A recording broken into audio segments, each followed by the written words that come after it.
Welcome top news today.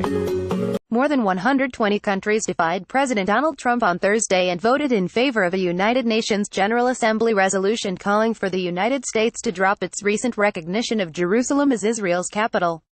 Trump had threatened to cut off financial aid to countries that voted in favor.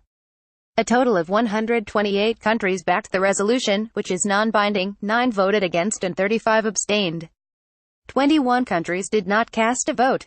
Trump's threat appeared to have some impact, with more countries abstaining and rejecting the resolution than usually associated with Palestinian-related resolutions. Nevertheless, Washington found itself isolated as many of its Western and Arab allies voted for the measure. Some of those allies, like Egypt, Jordan and Iraq, are major recipients of U.S. military or economic aid, although the U.S. threat to cut aid did not single out any country. A spokesman for Western-backed Palestinian President Mahmoud Abbas called the vote a victory for Palestine. Israeli Prime Minister Benjamin Netanyahu rejected the vote. Earlier this month, Mr. Trump reversed decades of U.S. policy by announcing the United States recognized Jerusalem, home to major Muslim, Jewish and Christian holy sites, as the capital of Israel and would move its embassy there.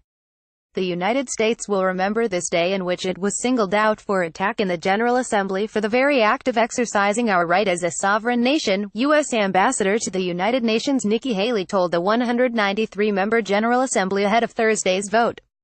We will remember it when we are called upon to once again make the world's largest contribution to the United Nations, and so many countries come calling on us, as they so often do, to pay even more and to use our influence for their benefit, she said. Later on Thursday, Haley asked the 64 countries who voted no, abstained or did not cast a vote to come to a Jan. 3 reception to thank you for your friendship to the United States, according to the invitation seen by Reuters. The status of Jerusalem is one of the thorniest obstacles to a peace deal between Israel and the Palestinians, who are furious over Trump's move. The international community does not recognize Israeli sovereignty over the full city.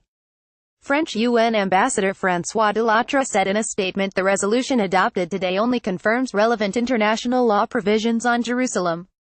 France voted in favor. Netanyahu described the resolution as preposterous. Jerusalem is our capital, always was, always will be. But I do appreciate the fact that a growing number of countries refuse to participate in this theater of the absurd, he said in a video on his Facebook page. Israel captured East Jerusalem in a 1967 war and Palestinians want it as the capital of a future state they seek. Iranian Foreign Minister Mohammad Javad Zarif said in a tweet the vote was a clear international rejection of the Trump administration's thuggish intimidation. Among countries that abstained were Argentina, Australia, Canada, Colombia, Czech Republic, Hungary, Mexico, Philippines, Poland, Rwanda, South Sudan and Uganda. Guatemala, Honduras, Marshall Islands, Micronesia, Nauru, Palau and Togo joined the United States and Israel in voting no. Honduras' vote against the motion comes after the United States signaled it would recognize President Juan Orlando Hernandez as the winner of an election the Organization of American States said should be scrapped over fraud claims. Since Mr. Trump's election, Mexico has aligned its foreign policy more closely with Washington in what diplomats say is an attempt to curry favor in face of threats to withdraw from the NAFTA free trade agreement. Mr. Trump's rhetoric on cutting aid startled some U.S. allies, but State Department spokeswoman Heather Nauert said Thursday's vote was just one factor that Washington would take into consideration in its foreign policy. I just wanted to reiterate what the president had said yesterday, and that was the UN vote is really not the only factor that the administration would take into consideration in dealing with our foreign relations and countries who have chosen to vote one way or the other, she told reporters. According to figures from the U.S. government's aid agency USAID, in 2016 the United States provided some $13 billion in economic and military assistance to countries in sub-Saharan Africa and $1.6 billion to states in East Asia and Oceania.